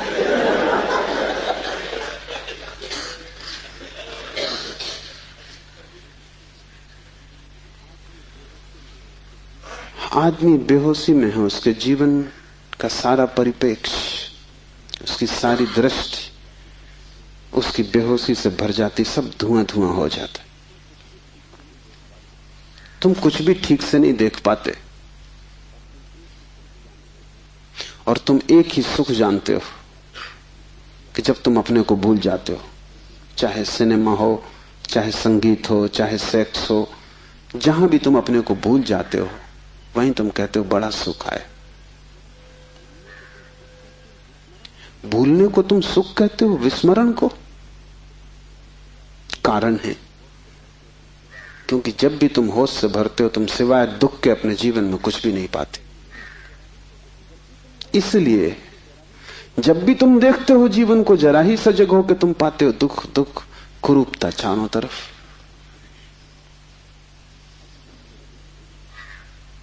एक मेरे मित्र अविवाहित ही रह गए, उनसे मैंने पूछा कि क्या हुआ, कैसे चूक गए? तो उन्होंने कहा कि बड़ी अड़चन आई। जिस स्त्री को मैं प्रेम करता था, जब मैं शराब पी लेता तब वो मुझे सुंदर मालूम पड़ती, तब मैं शादी करने को राजी, लेकिन तब वो राजी नहीं। और जब मैं होश में होता तब मैं राजी नहीं, तब वो राजी होती थी। इसलिए चूक गए, कोई उपाय ना हुआ, मेल ना हो सका। तुम जब भी आंख खोल कर देखोगे सब तरफ कुरूपता और दुख पाओगे। जब तुम बेहोश होते हो तब सब ठीक लगता है। इसलिए तुम्हें तकलीफ मालूम पड़ती, चैतन्य आत्मा असंभव, इसलिए दुख से गुजरना होगा। उसको ही तपश्चर्या कहा है। जब कोई व्यक्ति जागना शुरू करता है तो पहले तो उसे दुख में से ही गुजरना होगा, क्योंकि तुमने जन्मों जन्मों तक दुख अपने चारों तरफ निर्मित किए हैं। कौन उनसे गुजरेगा तुम अगर न गुजरे तो? इसको हमने कर्म कहा है। कर्म का कुल इतना ही अर्थ है कि जन्मों जन्मों तक हमने चारों तरफ दुख निर्मित किए, जाने अनजाने हमने दुख की फसल बोई है, काटेगा कौन? तो जब भी तुम होश में आते हो तुम्हें फसल दिखाई पड़ती, बड़ी लंबी, इस खेत से तुम्हें गुजरना पड़ेगा। डर के मारे तुम वहीं बैठ जाते हो, फिर आंख बंद करके शराब पी लेते हो कि ये तो बहुत झंझट का काम है। लेकिन जितनी तुम शराब पीते हो उतनी ये फसल बढ़ती जाती। हर जन्म तुम्हारे कर्म की श्रृंखला में कुछ और जोड़ जाता है, घटाता नहीं। तुम और भी गर्त में उतर जाते हो, नरक और करीब आ जाता है। होश से भरोगे तो पहला तो घटना ये घटने ही वाली है कि तुम्हारे जीवन में चारों तरफ दुख दिखाई पड़ेगा, नरक, क्योंकि तुमने वो निर्मित किया है। और अगर तुमने हिम्मत रखी, साहस रखा और तुम उस दुख से गुजर गए, तो जिस दुख से तुम सचेतन रूप से गुजर जाओगे वो फसल कट गई। उन दुखों से तुम्हें न गुजरना पड़ेगा फिर। और अगर एक बार तुम सारी दुख की श्रृंखला से गुजर जाओ, कर्म की श्रृंखला से, क्योंकि वो तुम्हारी आत्मा के चारों तरफ बंधी हुई जंजीरें, अगर तुम उन सब से गुजर जाओ और होश न खो और हिम्मत जारी रखो कि कोई फिक्र नहीं, जितना दुख मैंने पैदा किया है मैं गुजरूंगा, मैं अंत तक जाऊंगा। मैं उस प्रथम घड़ी तक जाना चाहता हूं जब मैं निर्दोष था और दुख की यात्रा शुरू ना हुई थी, जब मेरी आत्मा परम पवित्र थी और मैंने कुछ भी संग्रह न किया था दुख का। मैं उस समय तक प्रवेश करूंगा ही, चाहे कुछ भी परिणाम हो, कितना ही दुख, कितनी ही पीड़ा। अगर तुमने इतना साहस रखा तो आज नहीं कल दुख से पार होकर तुम उस जगह पहुंच जाओगे जहां शिव का सूत्र तुम्हें समझ में आएगा, चैतन्य आत्मा है। और एक बार तुम अपने भीतर के चैतन्य में प्रतिष्ठित हो जाओ, फिर तुमसे कोई दुख पैदा नहीं होता, क्योंकि बेहोश आदमी अपने चारों तरफ दुख पैदा करता है। तुमने देखा है शराबी को चलते हुए रास्ते पर वो कैसा डगमगाता है? ऐसी तुम्हारी जिंदगी है। कहीं पैर रखते हो कहीं पड़ता है, कहीं जाना चाहते हो कहीं पहुंच जाते हो, कुछ करना चाहा था कुछ और ही हो जाता है, कुछ कहने निकले थे कुछ और ही कह के घर लौट आते हो। इसे तुम रोज देख रहे हो, फिर भी तुम समझ नहीं पाते कि क्यों हो रहा है। तुम गए थे किसी से क्षमा मांगने और झगड़ा करके वापस आ गए। होश में हो तुम बात प्रेम की कर रहे थे, दुश्मनी हो गई।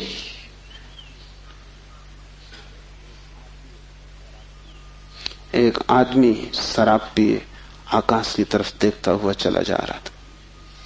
एक कार उसके पास से निकली, बामुश्किल ड्राइवर बचा पाया। गाड़ी रोक के ड्राइवर ने कहा, महानुभाव, अगर आप नहीं देखते वहां जहां आप जा रहे हैं तो फिर आप वहीं चले जाएंगे जहां आप देख रहे हैं।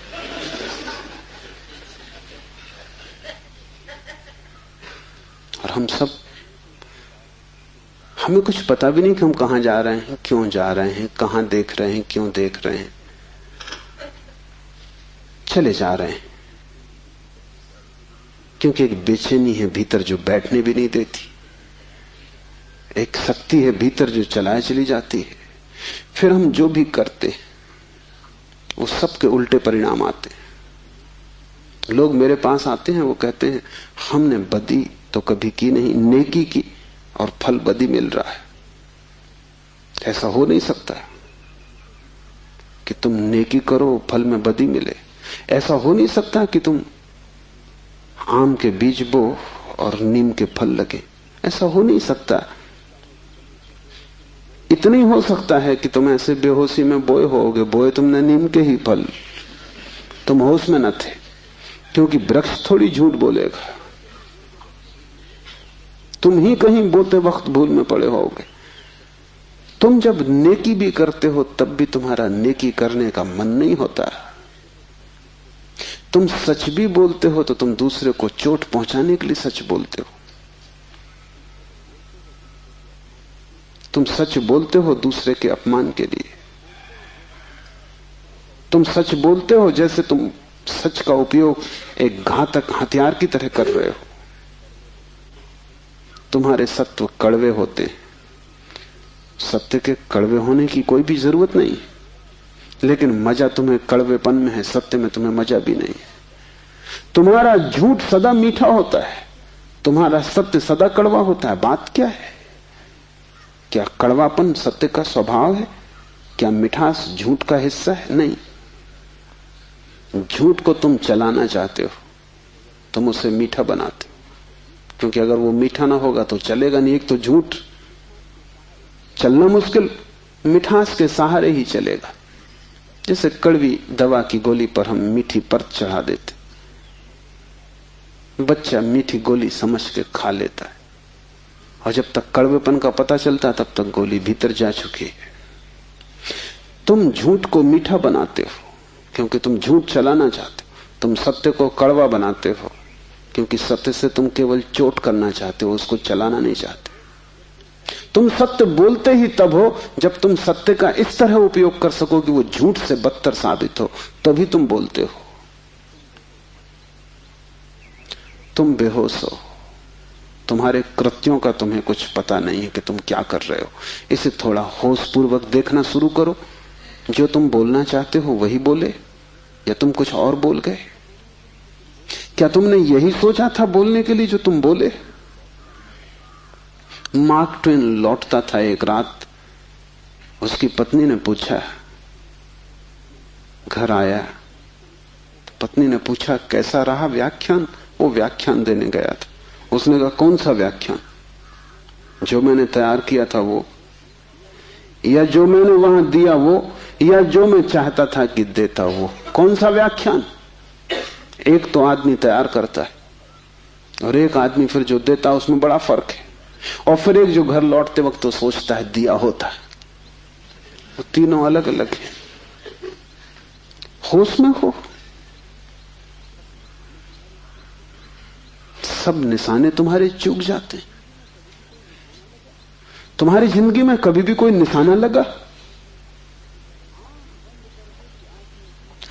आंख बंद करके भी आदमी तीर चलाता रहे तो कभी ना कभी निशाना लगेगा। मैंने सुना है कि अगर बंद घड़ी भी दीवार पर टंगी रहे तो 24 घंटे में 2 बार सही समय बताएगी।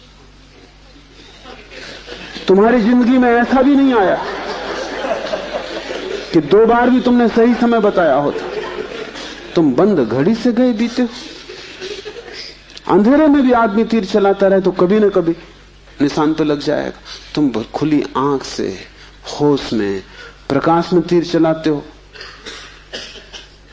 कभी निशाने पे नहीं लगता।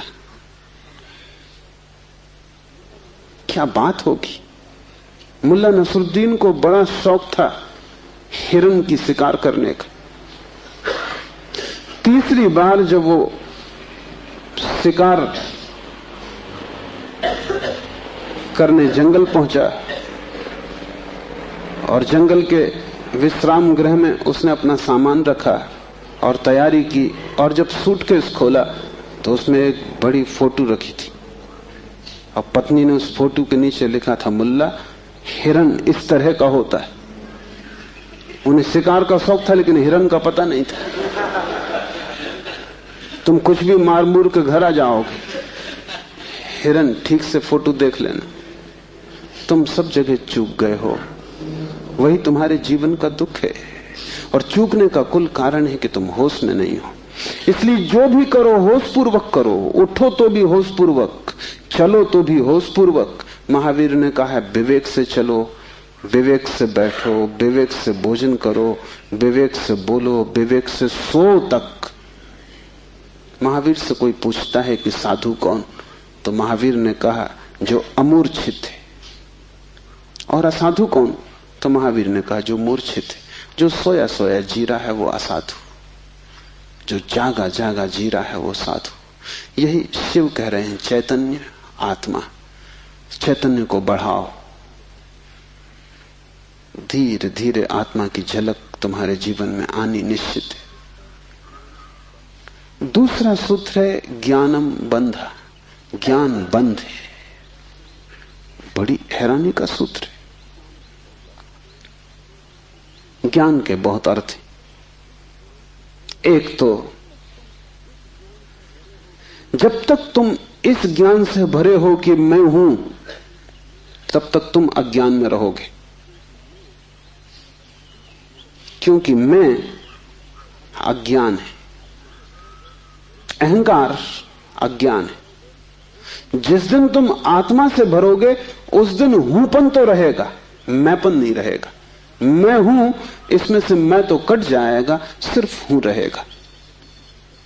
इसे थोड़ा प्रयोग करके देखो। कभी किसी वृक्ष के नीचे शांत बैठकर खोजो कि तुम्हारे भीतर मैं कहां है।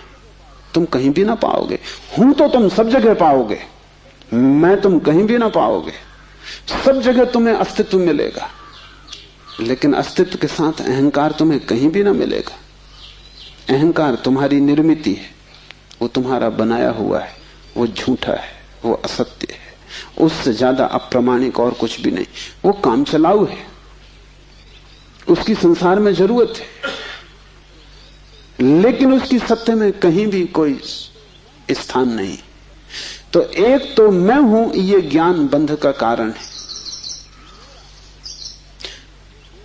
मेरा बोध हूपन का बोध नहीं। हूपन का बोध तो शुद्ध है, उसमें कोई सीमा नहीं है। जब तुम कहते हो हूं, तो तुम्हारे हूं में और वृक्ष के हूं में कोई फर्क होगा? तुम्हारे हूं में और मेरे हूं में कोई फर्क होगा? जब तुम सिर्फ हो तो नदियां, पहाड़, वृक्ष सभी एक हो गए। जैसे ही मैंने कहा मैं, वैसे ही मैं अलग हुआ। जैसे ही मैंने कहा मैं, वैसे ही तुम टूट गए। पर हो गए, अस्तित्व से मैं पृथक हो गया। हूंपन ब्रह्म है और मैं मनुष्य की अज्ञान दशा है। जब तुम जानते हो कि सिर्फ हूं, तब तुम्हारे भीतर केंद्र नहीं होता, तब सारा अस्तित्व एक हो जाता है। तब तुम उस लहर की तरह हो जो सागर में खो गई। अभी तुम उस लहर की तरह हो जो जम के बर्फ हो गई है, सागर से टूट गई है। ज्ञानम बंधा, पहला तो ज्ञान बंध है, इस बात का ज्ञान कि मैं हूं। दूसरा ज्ञान बंध है वो सब ज्ञान जो तुम बाहर से इकट्ठा कर लिए हो, जो तुमने शास्त्रों से चुराया है, जो तुमने सद्गुरुओं से उधार लिया है, जो तुम्हारी स्मृति है, वो सब बंधन है। उससे तुम्हें मुक्ति ना मिलेगी। इसलिए तुम पंडित से ज्यादा बंधा हुआ आदमी ना पाओगे। मेरे पास सब तरह के लोग आते, सब तरह के मरीज, उसमें पंडित से ज्यादा कैंसरग्रस्त कोई भी नहीं। उसका इलाज नहीं, वो लाइलाज है। उसकी तकलीफ यह है कि वो जानता है, इसलिए न वो सुन सकता न वो समझ सकता। तुम उससे कुछ बोलो, इसके पहले कि तुम बोलो उसने उसका अर्थ कर लिया है। इसके पहले कि वो तुम्हें सुने उसने व्याख्या निकाल ली। शब्दों से भरा हुआ चित्त जानने में असमर्थ हो जाता है। वो इतना ज्यादा जानता है बिना कुछ जाने, क्योंकि सब जाना हुआ उधार है। शास्त्र से अगर ज्ञान मिलता होता तो सभी के पास शास्त्र है, ज्ञान सभी को मिल गया होता। ज्ञान तो तब मिलता है जब कोई निशब्द हो जाता है, जब वो सभी शास्त्रों को विसर्जित कर देता है, जब वो उस सब ज्ञान को जो दूसरों से मिला है वापस लौटा देता है जगत को, जब वो उसे खोजता है जो मेरा मूल अस्तित्व है, जो मुझे दूसरे से नहीं मिला। इसे थोड़ा समझो, तुम्हारा शरीर तुम्हें मां और पिता से मिला है। तुम्हारे शरीर में तुम्हारा कुछ भी नहीं है। आधा तुम्हारी मां का दान है, आधे तुम्हारे पिता का दान है। फिर तुम्हारा शरीर तुम्हें भोजन से मिला है, वो जो रोज तुम भोजन कर रहे हो। 5 तत्वों से मिला है, वायु है, अग्नि है, 5 तत्व हैं, उनसे तुम्हें मिला है। इसमें तुम्हारा कुछ भी नहीं है। लेकिन तुम्हारी चेतना तुम्हें 5 तत्वों में से किसी से भी नहीं मिली है। तुम्हारी चेतना तुम्हें मां और पिता से भी नहीं मिली है। तुम जो जो जानते हो वो तुमने स्कूल विश्वविद्यालय से सीखा है, शास्त्रों से सुना है, गुरुओं से पाया है। वो तुम्हारे शरीर का हिस्सा है, तुम्हारी आत्मा का नहीं। तुम्हारी आत्मा तो वही है जो तुम्हें किसी से भी नहीं मिली। जब तक तुम उस शुद्ध तत्व को न खोज लोगे जो निपट तुम्हारा है, जो तुम्हें किसी से भी नहीं मिला है, न मां ने दिया, न पिता ने, न समाज ने, न गुरु ने, न शास्त्र ने, वही तुम्हारा स्वभाव है। ज्ञान बंद है क्योंकि वो तुम्हें इस स्वभाव तक न पहुंचने देगा। ज्ञान ने ही तुम्हें बांटा है। तुम कहते हो मैं हिंदू, तुमने कभी सोचा कि तुम हिंदू क्यों हो? तुम कहते हो मैं मुसलमान, तुमने कभी विचारा कि तुम मुसलमान क्यों हो? हिंदू और मुसलमान में फर्क क्या है? क्या उनका खून निकाल के कोई डॉक्टर परीक्षा करके बता सकता है कि हिंदू का खून है, ये मुसलमान का खून? क्या उनकी हड्डियां काट के कोई बता सकता है कि हड्डी मुसलमान से आती है कि हिंदू से आती है? कोई उपाय नहीं। शरीर की जांच से कुछ भी पता न चलेगा, क्योंकि दोनों के शरीर 5 तत्वों से बनते हैं। लेकिन अगर उनकी खोपड़ी की जांच करो तो पता चल जाएगा कि कौन हिंदू है कौन मुसलमान है, क्योंकि दोनों के शास्त्र अलग, दोनों के सिद्धांत अलग, दोनों के शब्द अलग। शब्दों का भेद है तुम्हारे बीच। तुम हिंदू हो क्योंकि तुम्हें एक तरह का ज्ञान मिला जिसका नाम हिंदू, दूसरा जैन है क्योंकि उसे दूसरे तरह का ज्ञान मिला जिसका नाम जैन। तुम्हारे बीच जितने फासले हैं, दीवालें हैं, वो ज्ञान की दीवालें। और सब ज्ञान उधार। तुम एक मुसलमान बच्चे को हिंदू के घर में रख दो, वो हिंदू की तरह बड़ा होगा। वो ब्राह्मण की तरह जनेऊ धारण करेगा,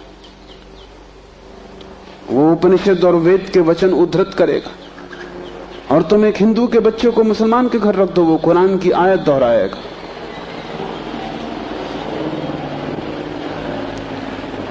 ज्ञान तुम्हें बांटता है, क्योंकि ज्ञान तुम्हारे चारों तरफ एक दीवार खींच देता है, और ज्ञान तुम्हें लड़ाता है, और ज्ञान तुम्हारे जीवन में वैमनस्य और शत्रुता पैदा करता है। थोड़ी देर को सोचो, अगर तुम्हें कुछ भी ना सिखाया जाए कि तुम हिंदू हो या मुसलमान या जैन या पारसी, तो तुम क्या करोगे? तुम बड़े होगे एक मनुष्य की भांति। तुम्हारे बीच कोई दीवार ना होगी। दुनिया में कोई 300 धर्म है, 300 कारागृह है, और हर आदमी पैदा होते से एक कारागृह या दूसरे कारागृह में डाल दिया जाता है। और पंडित पुरोहित बड़ी चेष्टा करते हैं कि बच्चे पे जल्दी से जल्दी कब्जा हो जाए। उसको वो धर्म शिक्षा कहते हैं। उससे ज्यादा अधर्म और कुछ भी नहीं है। वो उसको धर्म शिक्षा कहते हैं। 7 साल के पहले बच्चे को पकड़ लें, क्योंकि 7 साल का बच्चा अगर बड़ा हो गया तो फिर पकड़ना रोज रोज मुश्किल होता जाएगा। और बच्चे को अगर थोड़ा भी बोध आ गया तो फिर वो सवाल उठाने लगेगा, और सवालों का जवाब पंडितों के पास बिल्कुल नहीं है। पंडित सिर्फ मूढ़ों को तृप्त कर पाते हैं। जितनी कम बुद्धि का आदमी हो, पंडित से उतनी जल्दी तृप्त हो जाता है। वो एक प्रश्न पूछता, उत्तर मिल जाता है। तुम जाते हो पंडित से पूछते हो संसार को किसने बनाया, वो कहता भगवान ने। तुम प्रसन्न घर लौटाते हो बिना पूछे कि भगवान को किसने बनाया। अगर तुम दूसरा प्रश्न पूछते, पंडित नाराज हो जाता, क्योंकि उसका उसे भी पता नहीं, किताब में वो लिखा नहीं। और फिर झंझट की बात है, परमात्मा को किसने बनाया। फिर तुम पूछते ही चले जाओगे, वो कोई भी जवाब दे, तुम पूछोगे उसको किसने बनाया। अगर गौर से देखो तो तुम्हारे पहले सवाल का जवाब दिया नहीं गया है। पंडित ने तुम्हें सिर्फ संतुष्ट कर दिया क्योंकि तुम बहुत बुद्धिमान नहीं। और बच्चे अबोध, उनका अभी तर्क नहीं जगा, विचार नहीं जगा, अभी वो प्रश्न नहीं पूछ सकते। अभी तुम जो भी कचरा उनके दिमाग में डाल दो, वो उसे स्वीकार कर लेंगे। बच्चे सभी को स्वीकार कर लेते हैं, क्योंकि वो सोचते हैं जो भी दिया जा रहा है वो सभी ठीक है। बच्चा ज्यादा सवाल नहीं उठा सकता, सवाल उठाने के लिए थोड़ी प्रौढ़ता चाहिए। इसलिए सभी धर्म बच्चों की गर्दन पकड़ लेते हैं और फांसी लगा देते। फांसी बड़ी सुंदर है। किसी के गले में बाइबल लटकी है, किसी के गले में समयसार लटका है, किसी के गले में कुरान लटकी है, किसी के गले में गीता लटकी। ये इतने प्रीतिकर बंधन है कि इनको छोड़ने की हिम्मत फिर जुटानी बहुत मुश्किल है। और जब भी तुम इन्हें छोड़ना चाहोगे, एक खतरा सामने आ जाएगा, क्योंकि इन्हें छोड़ा तो तुम अज्ञानी। क्योंकि जैसे तुम इनको छोड़ोगे, तुम पाओगे मैं तो कुछ जानता नहीं, बस ये किताब सारी संपदा है, इसको संभालो। अपने अज्ञान को छिपाने का यही तो एक उपाय है। लेकिन अज्ञान छिपने से अगर मिटता होता तो बड़ी आसान बात हो गई होती। अज्ञान छिपने से बढ़ता है, जैसे कोई अपने घाव को छिपा ले, उससे कुछ मिटेगा नहीं। घाव और भीतर भीतर बढ़ेगा, मवाद पूरे शरीर में फैल जाएगी।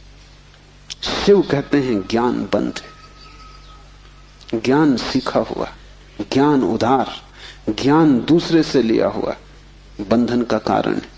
तुम उस सब को छोड़ देना जो दूसरे से मिला है। तुम उसकी तलाश करना जो तुम्हें किसी से भी नहीं मिला। तुम उसकी खोज में निकलना, उस चेहरे की खोज में जो तुम्हारा है। तुम्हारे भीतर छिपा हुआ एक झरना है चैतन्य का, जो तुम्हें किसी से भी नहीं मिला, जो तुम्हारा स्वभाव है, जो तुम्हारी निज संपदा है, निजत्व है, वही तुम्हारी आत्मा है। तीसरा सूत्र है योनि वर्ग और कला शरीर है। योनि से अर्थ है प्रकृति, इसलिए हम स्त्री को प्रकृति कहते हैं। स्त्री शरीर देती है, वो प्रकृति की प्रतीक है। और कला का अर्थ है कर्ता का भाव। एक ही कला है, वो कला है संसार में उतरने की कला, और वो है कर्ता का भाव। इन दो चीजों से मिलकर तुम्हारा शरीर निर्मित होता है। तुम्हारे कर्ता का भाव, तुम्हारा अहंकार, और प्रकृति से मिला हुआ शरीर। अगर तुम्हारे भीतर कर्ता का भाव है तो तुम्हें योग्य शरीर प्रकृति देती चली जाएगी। इसी तरह तुम बार बार जन्मे हो। कभी तुम पशु थे, कभी पक्षी थे, कभी वृक्ष थे, कभी मनुष्य। तुमने जो चाहा है वो तुम्हें मिला है। तुमने जो आकांक्षा की है, तुमने जो कर्तृत्व की वासना की है, वही घट गया है। तुम्हारे कर्तृत्व की वासना घटना बन जाती है, विचार वस्तुएं बन जाते हैं। इसलिए बहुत सोच विचार के वासना करना, क्योंकि सभी वासनाएं पूरी हो जाती हैं देर अबेर। अगर तुम बहुत बार देखते हो आकाश में पक्षी को और सोचते हो कैसी स्वतंत्रता पक्षी को, खास हम पक्षी होते, देर न लगेगी, जल्दी तुम पक्षी हो जाओ। तुम अगर देखते हो एक कुत्ते को संभोग करते हुए और तुम सोचते हो कैसी स्वतंत्रता, कैसा सुख, जल्दी ही तुम कुत्ते हो जाओ। तुम जो भी वासना अपने भीतर संग्रहित करते हो वो बीज बन जाती। प्रकृति तो केवल शरीर देती है, कलाकार तो तुम ही हो, स्वयं को निर्माण करने वाले। अपने शरीर को तुमने ही बनाया है, ये कला का अर्थ है। कोई तुम्हें शरीर नहीं दे रहा है, तुम्हारी वासना ही निर्मित करती है। तुमने कभी ख्याल किया, रात तुम सोते हो तो आखिरी जो विचार होता है सोते समय, वही सुबह उठते वक्त पहला विचार होगा। रात भर तुम सोए रहे, वो बीज की तरह विचार भीतर पड़ा रहा, जो अंतिम था वो सुबह प्रथम होगा। तुम मरोगे इस शरीर से, आखिरी मरते क्षण में तुम्हारे सारे जीवन की वासना संग्रहित होकर बीज बन जाएगी। वही बीज नया गर्भ बन जाएगा। जहां से तुम मिटे वहीं से तुम फिर शुरू हो जाओगे। तुम जो भी हो ये तुम्हारा ही कृत्य है, किसी दूसरे को दोष मत देना। यहां कोई दूसरा है भी नहीं जिसको दोष दिया जा सके। ये तुम्हारे ही कर्मों का संचित फल है। तुम जो भी हो, सुंदर कुरूप, दुखी सुखी, स्त्री पुरुष, तुम जो भी हो, ये तुम्हारे ही कृत्यों का फल है। तुम ही हो कलाकार अपने जीवन के। मत कहना कि भाग्य ने बनाया है, क्योंकि वो धोखा है। उस भांति तुम जिम्मेवारी किसी और पर टाल रहे हो। मत कहना कि परमात्मा ने भेजा है। तुम परमात्मा पर जिम्मेदारी मत डालना, क्योंकि ये तरकीब है खुद के दायित्व से बचने की। इस कारागृह में तुम अपने ही कारण हो। जो व्यक्ति इस बात को ठीक से समझ लेता है कि अपने ही कारण मैं यहां हूं, उसके जीवन में क्रांति शुरू हो जाती। शिव कह रहे हैं योनि वर्ग और कला शरीर है। प्रकृति तो सिर्फ योनि है, वो तो सिर्फ गर्भ है। तुम्हारा अहंकार उस योनि में बीज बनता है। तुम्हारे कर्तृत्व का भाव कि मैं ये करूं, मैं ये पाऊं, मैं ये हो जाऊं, उसमें बीज बनता है। और जहां भी तुम्हारे कर्तृत्व की कला और प्रकृति की योनि का मिलन होता है, शरीर निर्मित हो जाता है। इसलिए बुद्ध पुरुष कहते हैं सभी वासनाओं को छोड़ दो, तभी तुम मुक्त हो सकोगे। तुमने अगर स्वर्ग की वासना की तो तुम देवता हो जाओगे, लेकिन वो भी मुक्ति ना होगी, क्योंकि वासनाओं से कभी भी अशरीर की स्थिति पैदा नहीं होती। सभी वासनाओं से शरीर निर्मित होते हैं। जब तक तुम निर्वासना को उपलब्ध नहीं हो, जब तक तृष्णा तुमने पूरी ही नहीं छोड़ दी, तब तक तुम नए शरीरों में भटकते रहोगे। और शरीर के ढंग अलग हों, शरीर की मौलिक स्थिति एक ही जैसी है। शरीर के दुख समान है, चाहे पक्षी का शरीर हो चाहे आदमी का शरीर हो, दुखों में कोई भेद नहीं है। क्योंकि मौलिक दुख है आत्मा का शरीर में बंध जाना। मौलिक दुख है कारागृह में प्रविष्ट हो जाना। फिर कारागृह की दीवारें वर्तुलाकार हैं कि त्रिकोण हैं कि चौकोन हैं, उससे कोई हल नहीं होता, उससे कुछ फर्क नहीं पड़ता। तुम भला सोचते हो फर्क पड़ता है। एक मेरे मित्र हैं, ड्राइंग के शिक्षक हैं, उन्हें जेल हो गई। लौटे 3 साल बाद तो मैंने उनसे पूछा कैसे रहे दिन, कैसे कटे दिन। उन्होंने कहा और तो सब ठीक था, लेकिन मेरी कोठरी के कोने 90 कोण के नहीं थे। वो ड्राइंग के शिक्षक हैं, उनकी बुद्धि, वो 90 कोण के नहीं थे कोठरी के कोने। उनकी असली तकलीफ 3 साल यही रही, क्योंकि उसी कोठरी में रहना और बार बार देखना वो कोना, वो 90 कोण का नहीं। तो जो बात उन्होंने मुझसे की वो ये कि तो और तो सब ठीक था, बाकी कुछ अड़चन ना थी, लेकिन कोने ठीक 90 के नहीं थे।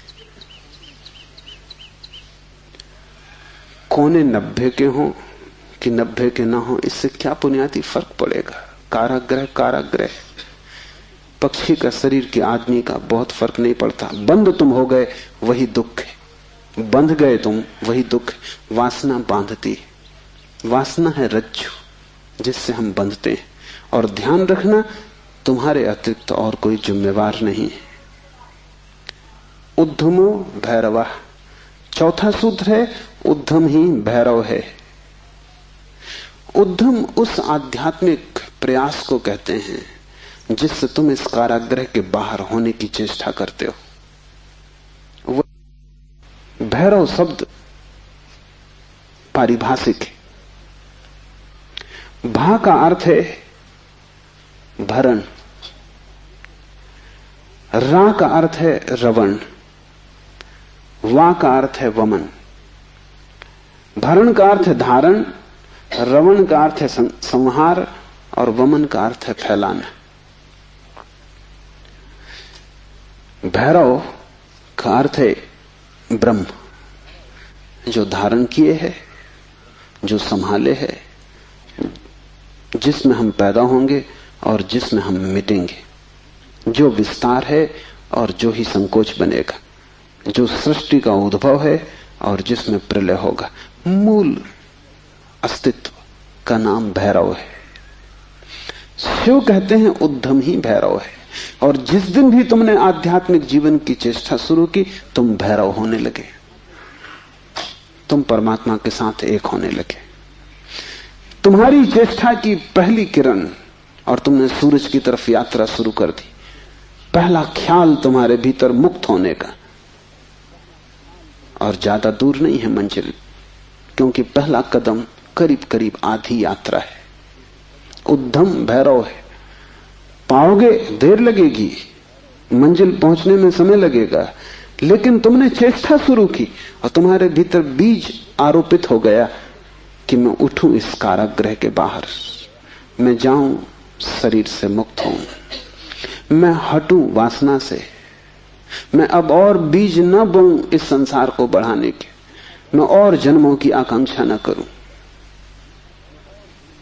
तुम्हारे भीतर जैसे ही ये भाव सघन होना शुरू हुआ कि अब मैं मूर्छा को तोड़ूं और चैतन्य बनूं, वैसे ही तुम भैरव होने लगे, वैसे ही तुम ब्रह्म के साथ एक होने लगे। क्योंकि वस्तुतः तो तुम एक हो ही, सिर्फ तुम्हें स्मरण आ जाए।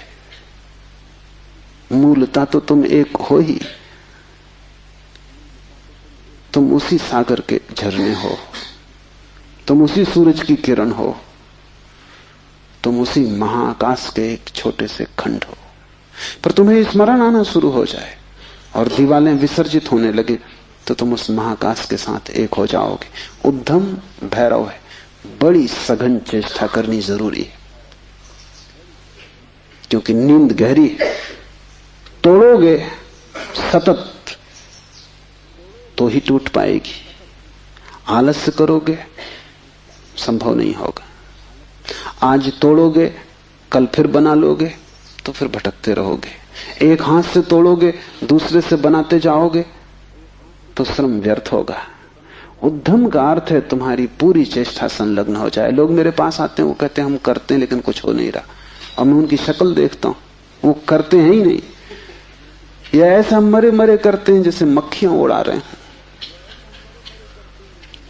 उनके करने में कोई प्राण नहीं है, इसलिए नहीं होता। लेकिन वो आते ऐसे हैं जैसे कि वो परमात्मा पर कोई बड़ी कृपा कर रहे हैं कि करते हैं और नहीं हो रहा। तो शिकायत लेके आए कि कहीं कुछ गड़बड़ हो रही, कहीं कोई अन्याय हो रहा है, कि दूसरों को हो रहा है, हमें नहीं हो रहा। इस जगत में अन्याय होता ही नहीं। इस जगत में जो भी होता है न्याय है, क्योंकि यहां कोई आदमी नहीं बैठा है न्याय अन्याय करने को। जगत में तो नियम है, उन्हीं नियमों का नाम धर्म है। तुम अगर इस क्षेत्र से चले गिरोगे, टांग टूट जाएगी, तो तुम जाके अदालत में ये नहीं कहोगे कि गुरुत्वाकर्षण के कानून पर एक मुकदमा चलाता हूं। तो अदालत कहेगी तुम तिरछे मत चलते, गुरुत्वाकर्षण तुम्हें गिराने में उत्सुक नहीं है, न तुम्हें संभालने में उत्सुक है। तुम जब सीधे सीधे चलते हो वही तुम्हें संभालता है, जब तुम तिरछे चलते हो वही तुम्हें गिराता है। न गिराने की उसकी कोई आकांक्षा है, न संभालने की। तटस्थ है जगत का नियम। उस तटस्थ नियम का नाम धर्म है। उसको हिंदुओं ने रित कहा है। वो परम नियम है। वो तुम्हारी तरफ पक्षपात नहीं करता कि किसी को गिरा दे, किसी को उठा दे। तुम जैसे ही ठीक चलने लगते हो वो तुम्हें संभालता है। तुम गिरना चाहते हो वो तुम्हें गिराता है। वो हर हालत में उपलब्ध है। तुम जैसा भी उसका उपयोग करना चाहते हो वो तुम्हें खुला है, उसके द्वार बंद नहीं है। तुम सिर ठोकना चाहते हो दरवाजे से, सिर ठोक लो। तुम दरवाजा खोल के भीतर जाना चाहते हो, भीतर चले जाओ। वो तटस्थ है। उद्यम भैरव है। महान श्रम चाहिए। उद्यम का अर्थ है प्रगाढ़ श्रम। तुम्हारी समग्रता लग जाए श्रम में, उसका नाम उद्यम है। और तब देर न लगी कि तुम्हारे भैरव हो जाने में। शक्ति चक्र के संधान से विश्व का संहार हो जाता है, 5वां सूत्र है। और अगर तुमने ठीक उद्यम किया, अगर तुमने अपनी संपूर्ण ऊर्जा को संलग्न कर दिया चेष्टा में, सत्य की खोज, परमात्मा की खोज या आत्मा की खोज में, तो तुम्हारे भीतर जो शक्ति का चक्र है वो पूर्ण हो जाता है। अभी तुम्हारे भीतर शक्ति का चक्र पूर्ण नहीं है, कटा बटा है।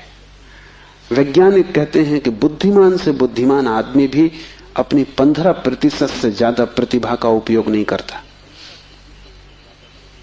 85% प्रतिभा ऐसे ही सड़ जाती। ये तो बुद्धिमान आदमी की बात है। बुद्धू का क्या हिसाब, वो तो शायद करते ही नहीं। हम अपने शरीर की भी ऊर्जा का पूरा उपयोग नहीं करते, 5% ज्यादा से ज्यादा। तो अगर हम मंदे मंदे जीते, अगर हमारा दिया टिमटिमाता टिमटिमाता लगता है, तो कसूर किसका है? तुम जीते ही नहीं पूरी तरह। जैसे तुम जीने से भी भयभीत हो कि लपट कहीं जोर से ना आ जाए। तुम डरे डरे हो, तुम कपते कपते जीते हो। तो फिर शक्ति का जो चक्र है तुम्हारे भीतर वो पूरा नहीं हो पाता। तो तुम्हारी गाड़ी ऐसे चलती जैसे कभी कार को तुमने देखा हो, पेट्रोल कभी आता कभी नहीं आता, कभी कचरा आता, तो कार ऐसे चलती जैसे हिचकी खा रही हो। बस ऐसा तुम्हारा जीवन है, हिचकी खाते तुम चलते हो। जरा जरा सी शक्ति के खंड खंड आते हैं, अखंड शक्ति नहीं हो पाती। जिस चीज में भी तुम अपनी पूरी शक्ति लगा दोगे, वो कोई भी हो चीज, अगर तुम चित्र बनाते हो और चित्रकार हो और तुमने अपनी पूरी शक्ति को चित्र बनाने में लगा दिया, पूरी कि रत्ती भर बाकी ना बची, तो तुम वहीं से मुक्त हो जाओगे, क्योंकि वही उद्यम पूर्ण होते ही भैरव हो जाता है। अगर तुम एक मूर्तिकार हो, तुमने सब कुछ मूर्ति में समाहित कर दिया कि मूर्ति बनाते समय तुम ना बचे, बस मूर्ति ही बची, तो शक्ति का चक्र पूरा हो जाता है। जब तुम पूरी शक्ति को निमज्जित करते हो किसी भी कृत्य में, वही ध्यान हो जाता है। भैरव निकट, मंदिर पास आ गया। 5वां सूत्र है शक्ति चक्र के संधान से विश्व का संहार हो जाता है। और जब भी तुम्हारी शक्ति का चक्र पूरा होता है, टोटल, समग्र, अंश अंश नहीं, पूर्ण, उसी क्षण तुम्हारे लिए विश्व समाप्त हो गया। तुम्हारे लिए फिर कोई संसार नहीं। तुम परमात्मा हो गए, तुम भैरव हो गए, तुम मुक्त हो। फिर तुम्हारे लिए न कोई बंधन है, न कोई शरीर है, न कोई संसार है। पूर्ण शक्ति का प्रयोग स्मरण रखना, इस समाधि साधना शिविर में अगर तुमने पूरी शक्ति को लगाया, ऐसे ही ऊपर ऊपर नहीं ध्यान किए, पूरी शक्ति लगा दी, तो तुम अनुभव करोगे कि जिस क्षण शक्ति पूरी लग जाएगी उसी क्षण, फिर क्षण भर की देर नहीं लगती, अचानक संसार खो जाता है, परमात्मा सामने आ जाता है। तुम्हारी शक्ति का पूरा लग जाना ही तुम्हारे जीवन की क्रांति हो जाती, फिर संसार की तरफ पीठ, परमात्मा की तरफ मुंह हो जाता है। इसकी तुम्हें एक झलक भी मिल जाए तो फिर तुम वही ना हो सकोगे जो तुम पहले थे। उसकी एक झलक काफी, फिर तुम्हारा जीवन उसी यात्रा में संलग्न हो जाए। तो ध्यान रखना, यहां पूरा अपने को डुबाना तो ही कुछ हो सकेगा। अगर तुमने थोड़ा भी अपने को बचाया तो तुम्हारा श्रम व्यर्थ है। जब तक श्रम उद्यम ना बन जाए, पूर्ण टोटल एफर्ट ना बन जाए, तब तक भैरव की उपलब्धि नहीं। आज इतना ही।